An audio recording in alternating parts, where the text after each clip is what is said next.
Mr. Mejivindini Banjaman Iriba muchini Natopinda nema ngoma ndine wini Kuti XG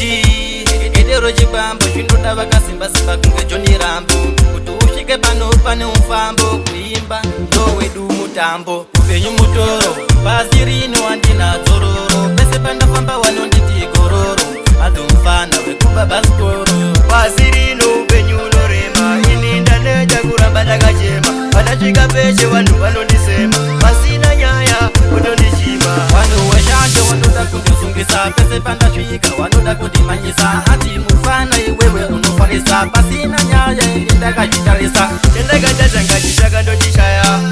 Bekishuwa ndingachikaya Vanondinyepera pasina nyaya Unoona mudzira wondibata wondichaya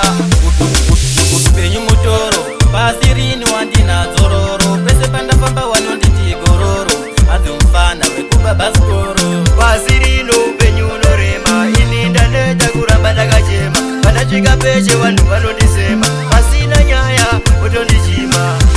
One day ndakati ndiri bamba Pakasvika mupurisa ane tsamba Kuti mufana haikona kuramba Rasta ndakawana wane chamba Pache pano ini ndazvikorera Peshe pakuwangozi ndatora Vanoti mumfana iwe ndakakunyora Vanofara kuona inini ndatonyura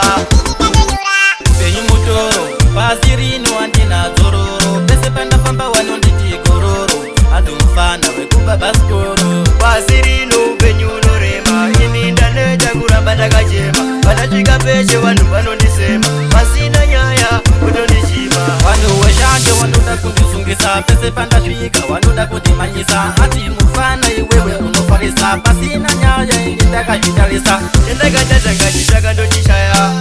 Bekishuwa ndingachikaya Vanondinyepera pasina nyaya Unoona mudzira wondibata wondichaya